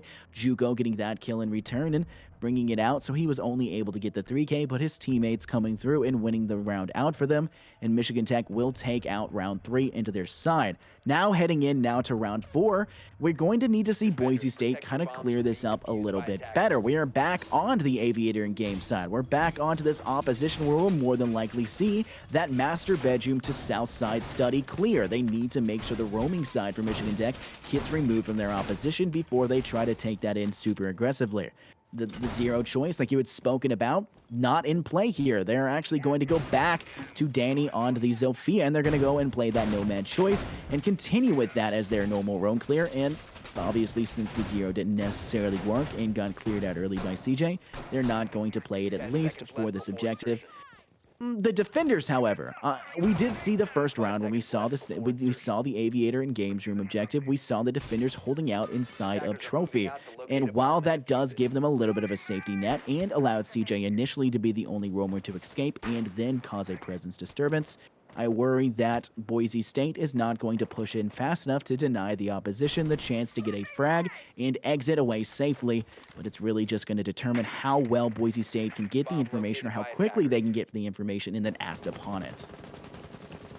Well, Danny's pick of the Zero in the last round, I think, gives us a great chance to actually talk about Zero in competitive play. Of course, he's been released from quarantine, so you can now play this operator at any level of Siege, which is good to see, and it's good to see how teams have been implementing this operator into their playstyle. The most times I've seen it is when you bring out the Zero in place of a Nomad, utilizing those cameras as flank watch. Generally, that is a strategy I'm not the biggest fan of, because air jabs, you kind of place them down and you're done with them, but the cameras, you actually have to put somebody on the camera to watch your flank. In that previous round, it wasn't flank watch. It was all about clearing that extension early, and I love the pick. I love the thought process from Boise State. They just did not use it well. He had a secondary hard breach gadget, which would have possibly been able to open up the walls on that Aviator and Games extension. He didn't use that. He didn't use 2 of his cameras before he found the grave, and that was another detriment to the attack. But I guess that tangent is going to have to end, as Sherb is also going to end the tangent or end the lives of both CJ and Red, removing the Jaeger and the Alibi and the 2 huge guns for Michigan Tech. Of course, Esquire has been pretty big, finding 4 kills as well so far, but those are pretty big picks from Sherb and a great way for Boise State to start this attack. Look at how they took it from the south side instead. Well, there was a small little bit of focus of information gathering from that bedroom side. It was Sherb coming up the opposite end that really came through. That study side kind of push, clearing out the opposition where they were least expecting it and winning the firefight when necessary. TKLV is next to the vault, but once again, we don't see them holding that. A nice shot onto Juco, but there's a second player lying down. Seems to be sort of aware of that position, but doesn't actually have the information. Sherb firing into vault, rushing in kind of quickly here, trying to get the shot. Danny falls over there, but Sherb does pick up his triple, and now quad kill as he finds TKLV, and it's up to Esquire now. The man you stated had that frag potential. He's going to go through Nitro Cell over. Will it connect? It does deal a little bit of damage, but it doesn't get any kills going. Ultraset will start the diffuser placement, and Esquire now on an uphill battle. Sherb could get the ace in favor, and just might as he has the angle. He spots a little bit of the fire too late and gets it. Sherb finds himself the ace, and Boise State take round 4 to tie this one up with a 2-2 scoreline. Well, a good adaptation there from Boise State, choosing to go for, I guess, the Sherb play. Again, a round that Boise State won hugely because Sherb is just lighting up the scoreboard. Last time around, we saw Sherb get a 3K. That was the round on Trophy and Statuary that Boise State were able to win. This time on the other bomb site, shutting down literally everybody this time, so you can't say that he didn't make an impact. But the one thing I do want to highlight, this is something I actually haven't done in a while, it's really highlight the support players out there. I always like to give my support players a shout out because even when you see a player like Sherb on the Ash get that ace or light up the scoreboard in the way that both Sherb, CJ, and Red have been doing all night long, you've got to remember that those plays are enabled solely because you've got support players. You've got flex and anchors who are comfortable and capable of holding down the bomb site and allowing roamers and allowing entries to do their job. Sherb couldn't do his job without a drone at his foot, nor could CJ and Red. They couldn't be doing their fragging job even on the roam without somebody on cameras, without a team locking down the bomb site. So I always think it's important to just remember that when players are lighting up the scoreboard, it is the support players who really enables those fraggers' gun skill to shine. And obviously, you take a look at Sherb, who came through and held that phenomenal angle there. You see him in that last engagement with Esquire. You know, the shots go, the Tracer's passing right behind Esquire, but he turns around and goes for it nonetheless. And Sherb, of course, picks up that ace, all off the backs of his teammates, allowing it and giving him the sport to be able to do so. Michigan Tech kind of falling apart. They had a very nice hold before, and they'd won off the round before, but that one they were just unable to do so, and they're going back over to the Trophy and Statuary side. They're opting, wait, no, sorry, they're not. That's the roam over in the Trophy and Statuary side. They're opting to repeat and play down here instead of opting for the tertiary objective below, and this might be because that pulse is banned. It's a little bit more difficult to play downstairs. It's a little bit more difficult because while you do have the nitro spam that could come through, and we do see 3 nitro cells, 2 now, but 3 nitro cells in the hand of Michigan Tech, you don't have the visibility to get that as clearly and to guarantee the kill. So Michigan Tech opting over here. The roam still present as Red and CJ are hanging out on that north side inside Trophy and Astronomy, but a very heavy push from Boise State towards Study. Danny is down below trying to find the roam across. He has had 0 kills so far, but I think he just might find success here. Juco, however, will not. That's Esquire cleaning up and getting another kill under his belt, 6 to his name. The drone does escape him slightly, but not before he can gather it again.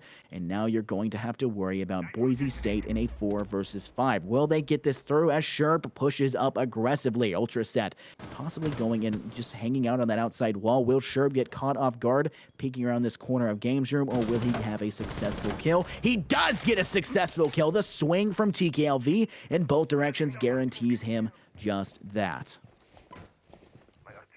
Well, now things have evened down to a 4v4, but CJ, he is ready to make his presence felt. The crouch peek there from Danny is going to be unsuccessful, at least for the time being, but CJ knows that that position should probably be evacuated. He's going to back on up and take up a different angle. The angle from 90, though, from Red could be massive. He's going to line up 2, but no! The shots from Danny do it to him anyway. An unbelievable flick there from the Zofia, sending Red to his 6-foot grave and giving Boise State the edge here. Esquire, though, he's got something to say about that. The C4 is going to line up another, and that is going to be a triple kill for the Kayit. Ultraset and Fox, all that remains. The Nomad pushing in from this game's door. He spotted out the smoke in Vault. And Ultraset, he's got a line of sight onto Games from the study wall. He's opened that on up, but what can he do with it? He's got 15 seconds left. The smoke is going to go out, and he's going to jump on through, but it's a spray through the smoke from CJ that's going to end up winning out. Fox in a 1v2 now that Esquire is on the ground, but he only has 5 seconds to work with, and a prone angle in the 90 Hall is not the way to do it. CJ cleans it up, and these teams just going back and forth constantly, and I love to see it. Yeah, when you see back and forth action that's not entirely one-sided, it's a lot more fun and engaging. Now, map 1 was fun to watch. It was interesting to see Michigan Tech go on that dominant performance we saw from them, but you wanted to see more from Boise State. You know it's a team that will play well, has good players underneath them, and will actually show up when necessary. We are definitely seeing that here. Boise State having 2 rounds. It's very back-to-back. You haven't really seen a team win 2 rounds back-to-back, and Michigan Tech, I should say, sorry, is going to try to do just that. We are heading down to the tertiary objective. Of course, no pulse in play, and I've always stated this is a very old style, objective that you would usually see in some of the older style maps. And we're going to see a lot of older operators, such as the Castle, the Pulse, these type of operators that were very year one style. And of course, for the attack, you'll see Bucks. You'll think things of that regard to clear out the floors as quickly as possible to get that overarching line of sight. Danny is picking up the 0 once again. I know you fanboyed a little bit over the decision to pick up that 0, and he's going to bring that hard breach utility to be that little bit of extra support because you aren't bringing a Hibana or a Maverick or anything of the sort as a secondary hard breach. It's mostly just been the aces all day, and while I think it's a very smart decision, especially with the buff that came through on those, I do worry about the actual utility usage from Danny. Will he be successful in getting that off? Because if he dies before he can, he wasn't very much support in terms of utility that, say, Ultra Set's ace could have been with those Selmas. Sure, and I think you are right that I was fanboying a little bit, but normally when I see 0, that's a big no-no. It's usually like alarms go off in my head. It tells me, okay, they're trying something new. They're trying to be creative, and I like that bit. But it just rarely works out. We need to see Danny properly utilize this operator. You've got the Nomad for flank watch, so what is there left to do with these 0 cams? Well, when you're going for your execute and when you have to deal with some buffer rooms that maybe you don't have time or the inclination to work a drone all the way over there, just slap a 0 cam on the wall. If it gets shot out, maybe you don't want to push into there just yet, or maybe you do want to take the time to bring those drones over.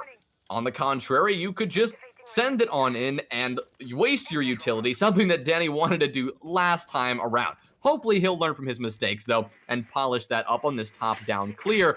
And of course, it will be quite helpful to know what you're dealing with on this extension. You just saw CJ drop on down the atrium there. You see Red, the last remaining player on this top floor. All you gotta do, slap a 0 cam on the ceiling, and you'll know exactly what you're dealing with. CJ, he's actually come back upstairs. He wants to still be in this fight and get into these early engagements that we've seen, whichever way they tend to go. If Sherv comes out on top, or if CJ comes out on top, that is generally dictating the pace of the round. But I just looked at it again. Sherv, 10 kills so far, looking to keep that on going. Juco, though, he is going to be the first to strike in round number 6, cutting down 1, but CJ is there with a response.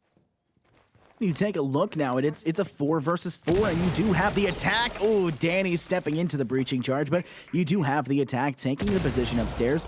Somewhat safe right now. They do have, Red trying to catch him off guard. CJ was up there as well, and Red does catch off guard, but isn't able to secure the kill. And that's Sherp escaping with seconds left on his life. Danny's peeking the wrong direction. We almost saw it go once again in that direction, but Red opted instead to go down backstairs. Fox taking damage in a firefight from that open doorway, trying to watch that hallway and stay safe. The Selma going on that underneath the castle, trying to clear it out, and he does get the position to do so. Biggie's going to need to take a step away and try to rethink. Red gets a little bit aggressive, and now it goes back, and Sherb finds him. A 3 versus 4 setup, but Boise State has a lot of damaged players, and not anymore as he gets a double kill. Biggie finding it with a shotgun in hand, bringing this back for a Michigan Tech advantage in numbers. A 3 versus 2, Sherb may be damaged as well, but he has shown us before he has the killing potential. 11 kills to his name, and it won't be any more in this round as Esquire finds that, and Biggie with the triple kill, shotgun in hand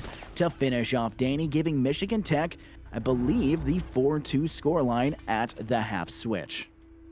Yeah, Michigan Tech finally securing back-to-back rounds. Every single round prior to this, first it was MTU, then Boise State, then MTU, then Boise State, then MTU, and thankfully for MTU and MTU fans, it was MTU again. So, strong performance there for Michigan Tech. The big point in that round where things started to go wrong for the attackers, it was not the kill that CJ found to neutralize Juco's early pick. It really was the shift from the top-down pressure to an actual execute. This is something that, honestly, countless teams struggle with.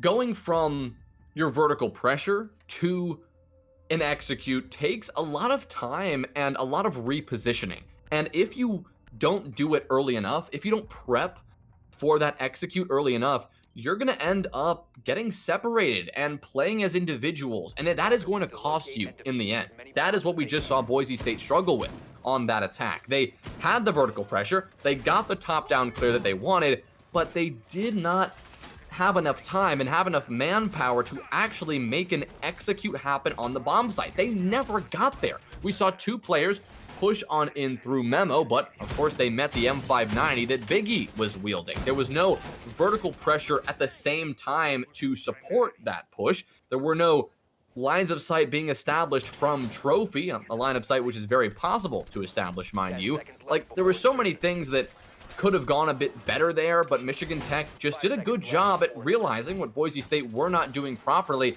and playing into that strategy. They didn't go for crazy aggression, maybe Red aside, but other than Red, they didn't go for crazy aggression that resulted in early picks. They just waited on the bomb site, knowing that Boise State were struggling with time management, especially on that vertical clear.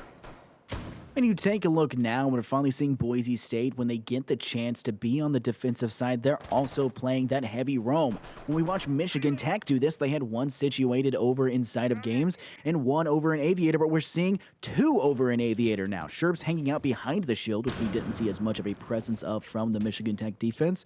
But I'll tell you who we did see a presence from. That was Sherb himself. The nade clears out the shield, but that is a waste of that destructive utility. You know, you managed to buy a little bit of safety net. That's one more down, but unfortunately for the Boise State side, they still have three more. They're opting for the Dokkaebi choice. That is information utility and the nades in pocket as a little bit of extra support for your attacking route, and I definitely think that while TKLV hasn't shown us the most ecstatic stat sheet in this map, they definitely will show us a positive, utility usage and a very good showing as a support player for that extra little bit of help. But Juco tries to get the shot across, is successful, but it goes the other way. The double peek there by CJ, but Ultraset is there to clean up and find the support. Juco down but not out and being picked up, but Red from behind gets him in. What was Danny doing? Red gets the double kill. Danny, what are you up to and where are you going? He is absolutely lost.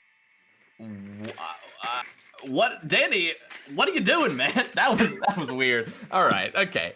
This is a weird round. I mean, the operator picks started it off bizarre with the Dokkaebi and the Yana. No ace. We're seeing a Thermite instead, and we're bringing out an Echo and a Castle. A lot of crazy stuff going on, and right now, at least it's Michigan Tech who have the edge in this strange round number 7. The call is going to go out from the Dokkaebi. Ultraset's position is definitely going to be known, but his exact position is not going to be capitalized on by Michigan Tech just yet. It's a waiting game right now as the intel is slowly being acquired and as Red is slowly creeping on in his statuary. He's going to line up one, cutting it down Ultraset. Goodbye, Fox. Esquire is going to say that one, and Sherb is going to have to light this one up crazy. But Biggie is going to shut that down after Sherb found just one. And Michigan Tech, after finding 2 rounds in a row, will secure the third.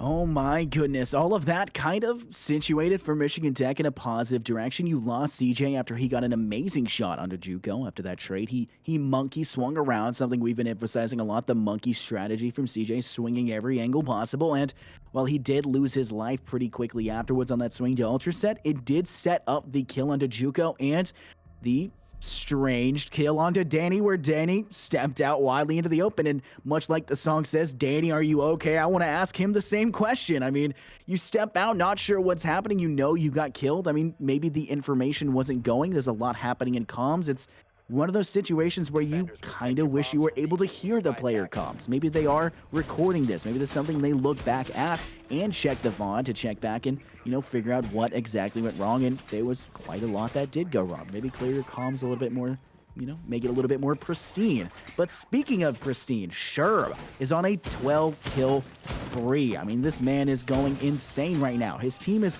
lagging behind. Danny only has 1, Ultra has 2, and Fox has 2. And while that while you do have Sherb dropping that massive 12 bomb and top fragging for the entire match, your team for Boise State is definitely falling behind. And while we have seen a lot of good support and a lot of good utility usage from Boise State, it hasn't been enough to guarantee enough round victories. We're definitely seeing that being displayed on the scoreboard as Michigan Tech take it up on a 5-2 stat line. Now, I'm going to say something that may not spell the most success for Boise State here. If you're a Boise State fan, you might want to cover your ears for a moment because you're not going to want to hear this. The only two rounds that Boise State have won, one of them, Sherb had an ace. One of them, Sherb had a 3K. Something needs to change here for Boise State. I mean, that simply cannot stand. You need to have these other players support this Jaeger and Ash main. You've got to support this fragger because Sherb cannot be doing all the work. Boise State, like I said, those two rounds were where Sherb went nuts. And we're going to have to see how Boise State as a whole, as a unit, can respond to now what seems to be attacking success from Michigan Tech. CJ is going to remove JUCO, and another stellar shot there onto Danny. And Michigan Tech have started things off strong, leaving Sherb, Ultraset, and Fox behind. What is CJ doing? Who has taught CJ how to play like this? Where do you go to play like this? Now, he didn't swing that one as wide, and it's weird how he loses the fights where he doesn't swing. CJ falls and succumbs to the damage of the opposing side, and it's a 3 versus 4. Boise State, one player behind, but they still have Sherb up and available. He struggles a little bit to shoot the drone, but, you know, he does still have the ability to fall back behind the desk. And Astronomy Red's going to go for the nade, but below, will it connect? It does! Red with a nice kill from behind the Astronomy desk with the nade. Sherb falls to that, and now it is a 4 versus 2. TKLV coming in pretty swiftly with the Doka B. The massive sight available on that DMR. Will Fox and Ultraset be able to fight this one off? Fox currently hanging out on trophy. We do see the opportunity for that. I'm not sure where Ultraset is. No, he's right there, and he falls quickly to Red, and Esquire befalls Fox in return as well. This is definitely the attacking side we saw from Michigan Tech on Oregon, and we're seeing it successful once again on Villa. It's just looking like Michigan Tech is an attack-sided team. Yeah, the attacking success is just incredible from MTU. They've done it in back-to-back rounds, even when bringing the Dokkaebi, bringing a Thermite instead of an Ace. There's so many things here that I think if this team needed to be more structured and needed to be more disciplined and strat focused, they could. So, you know, for future opponents, you know, looking at this match, you need to be concerned because this, I feel like Michigan Tech are not putting on their best performance. They could be doing better here. And despite the level that they're showing right now, they still sit at a 6-2 lead after taking map 1 7-2, which really felt like a 7-0. And Boise State, they just haven't quite found a response. And it's not like it's looked too bad for Boise State on Villa. On Oregon, it did not look good at all. But on Villa, Boise State have been putting together some strong attacks and some strong defensive performances. It's just, at the end of the day, Michigan Tech, they're just winning right now. They are simply, it appears to be the better team here. And it's something that Boise State need to respond to, and well, they need to respond to it now. It's match point with the series on the line. Boise State now need 4 rounds in a row to bring this one to overtime. I don't know if this has been called out yet, but obviously TKLV bringing out the Dokkaebi is, you know, he's been doing it the last few rounds, and it's nothing too strange. But CJ with the Amaru, who steps on and hits Sherb! Oh my goodness! And he has the hard breach in pocket as well to go to that outside of the vault. He had gotten the butt into Fox. Will he be able to finish it off as the opportunity arises? That hard breach has not actually gone off because there is something stopping that. That is probably the mute jam on the opposite side. CJ swings over the trophy but can't find it. CJ will not have the opportunity to have that hard breach come to fruition. But CJ, of course, is going to continue to fight for that. Fox behind a Goyo shield, and there's explosive damage going off around him. This could be dangerous if that shield were to be destroyed. The information is being gathered for the Michigan Tech side as CJ is going to play a little bit more aggressively. He's going to flank around the side. He turns at the wrong moment. He swings backwards both ways, and Danny finds his second kill, but right after is Red finding Juco. Red now has the opportunity. There's a lot in Classical Hall getting swung, and Danny gets another one. More kills in this one round than he's had the entire game, or this entire map so far, and it's brought to a 3 versus 3. Biggie hanging in Study, trying to find that side. Fox is low behind the bar, trying to catch off with the Nitro Cell, but it's not successful enough to deny that hard breach, and he is in a bit of a pickle. Ultraset hiding out inside a vault. You do not have any more nades left for the attacking side, but you do have Biggie finding the head of Danny, and it's a 3 versus 2. Fox is low. You might as well call this a 3 versus 1 1/4, but Fox's weapon is very dangerous, as everyone knows the Vector is a monster to deal with, and it's another one. He gets up. No! TKLV with the team kill, denying the Vector kill, but he's right back in return, getting the kill onto the Vector, and Fox falls there. Ultraset still in vault, trying to figure out what to do. No nades left for their side, and that's the wide swing. TKLV with the headshot to finish off the game. Michigan Tech take it and a 7-2 stat line. A clean series for Michigan Tech, kicking off their show in Season 6, and, well, honestly, doing it in style. 7-2, 7-2, looking absolutely dominant. In that last round especially, I mean, I'm just shaking my head over here, because the gun skill, like the swings there, they were on point. I mean, that swing there from TKLV in the last moment onto the vault player, I mean, that was good. That was really good stuff from Michigan Tech. Clearly, this is a team to be reckoned with, and one that everyone in the Premier Invite League needs to be watching out for. What a performance from Michigan Tech. We saw several highlight plays tonight. We saw an ace from both, I believe, did CJ get an ace? And Sherb definitely did on the side of Boise State. And I know one player on Michigan Tech did. I'm trying to remember who. It might have been Red. I don't know. I think it was Red, but I think it was on map 1. I think it was on. Yeah, it was map 1. Yeah. So great match, great showing overall. Michigan Tech, of course, taking both very emphatically. Boise State was unable to get anything going for them until the very last moments of map 1, and it's the complete opposite on map 2. They came back to back. You saw it go Michigan Tech, Boise, and then Michigan Tech to finish out and sweep that second half. And it was such a fun game to watch. You did see, CJ, he switched up again. We saw him do it on map 1. He got a little bit complacent, but you know what they say, a rolling stone gathers no moss. He just came in rolling and swinging every direction he possibly could. And it goes to show the Amaru jump in outside that window, coming straight to Classical Hole at 90 and sweeping out where necessary with a wonderful showing from him. This has been a phenomenal map for them. Michigan Tech coming out, winning when necessary. Boise State's definitely going to need to do some VOD reviews, some scrimmages, and try to figure out what exactly went wrong for them. And if I'm Michigan Tech, then I'm definitely maybe putting a slap on the wrist for CJ for swinging. I mean, I'm patting him on the back at the same time, but I mean, that it's insane to see how aggressive the Michigan Tech side was just all around. Yeah, like aggressive plays like that and the strategy that Michigan Tech brought out, like it generally works to a point, right?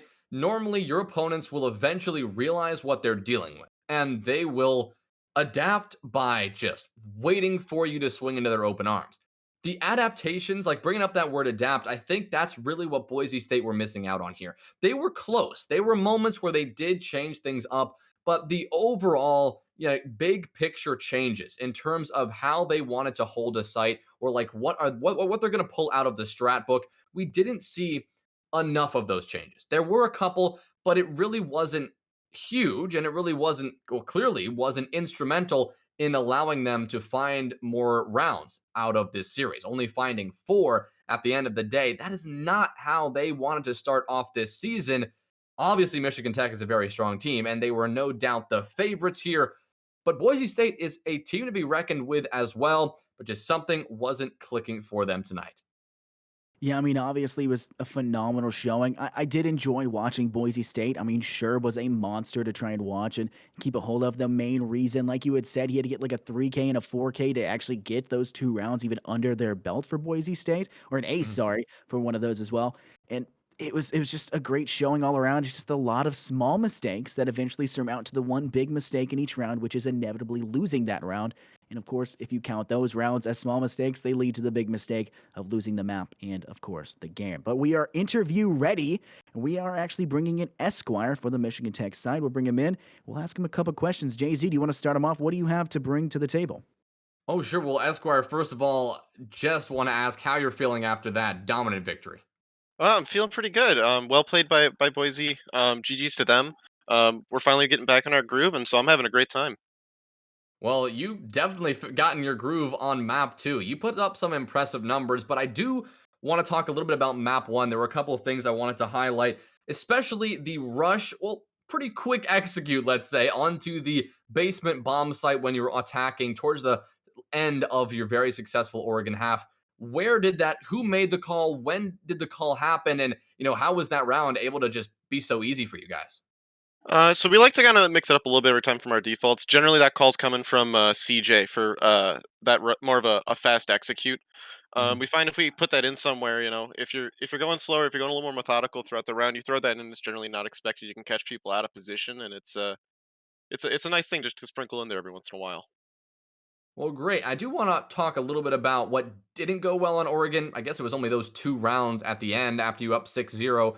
Did something in specific go wrong, or were you guys just overconfident and that cost you?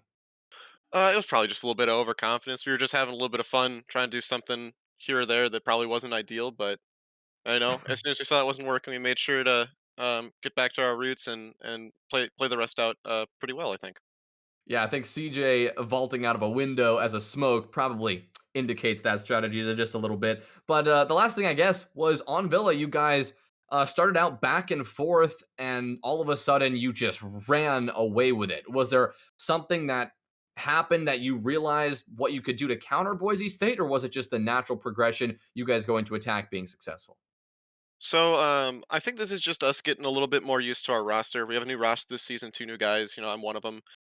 So we're still trying to work out some of those kinks. And I think after these past couple games we've had, and we're getting that Villa practice in. After those first couple rounds, we saw what was going on. We knew how to counter it, and we just played our game. Uh, Other than that, it was pretty standard. I think we're just finally starting to click as a team, and we're starting to really get going. Yeah, to see you guys play in the last couple of weeks has really been a pleasure because you guys are looking really good. But Infernosis, what do you got for him?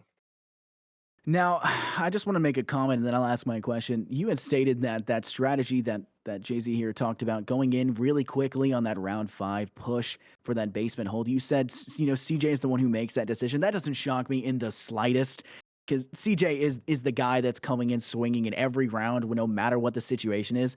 I wanted to ask, and I know you aren't CJ, but do you know what's going through CJ's head, especially on that last round where he picks up the Amaru and comes out swinging from second one to make his way in and give a really good start to the round that you inevitably win to win out the map. I think what's going on in CJ's head there is if he knows how long prep phase is taking there, and he knows that where people are generally going to be playing, in his mind he can get those quick picks early, get him a little bit more panicked, and then we can really start taking control. If we can get it down to a 4v5 or a 3v5 right off bat, that makes our attack so much easier to execute, less angles to hold, and generally we just know where people are more then. Well, it was great to watch. It was phenomenal to watch that. We got to catch all of that as he jumped in quite swiftly. But I think that's all I have in terms of question. If Jay Z doesn't have any more, we can bring it forward. Like, who's behind you, Esquire? Who's behind the Michigan Tech side? Who have been your supporters along the way? If you want to go ahead and give them a shout out. Shout out to well, first off, CJ's dad's been in the chat for has been watching a lot of our games, giving us support. I'd still like to say thank you to Boomer, who was on the roster for the past couple semesters, for taking into an analytical role for this semester. He's doing a great job.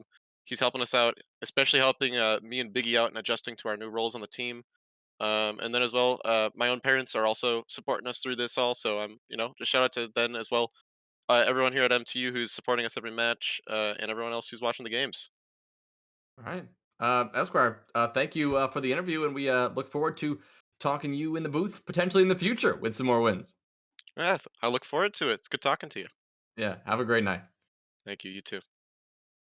Well, ladies and gentlemen, that is unfortunately gonna do it for our first night of season 6 here in Infernosis. It's been a pleasure to cast with you as always, and a spicy matchup, but one that Michigan Tech definitely rolled their way through pretty easily. So great job to them. Obviously, props to Boise State. We saw some good stuff from them, and I'm looking forward to seeing what both of these teams can put forth down the line in this Premier Invite League. But that is going to do it for us tonight.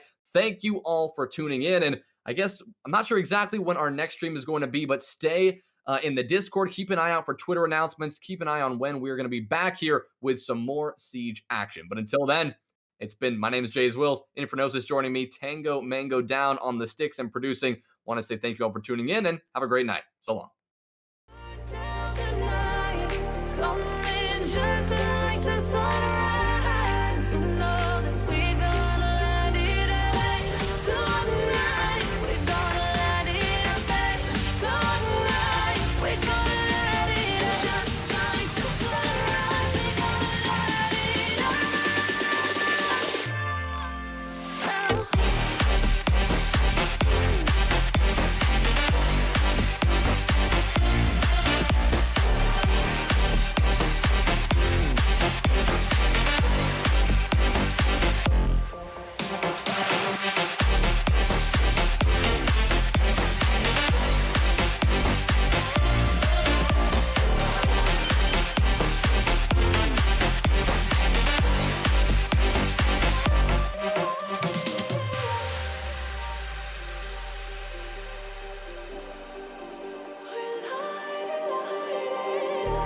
Just like a spark that's breaking out. Can't make a stop, can't turn back now.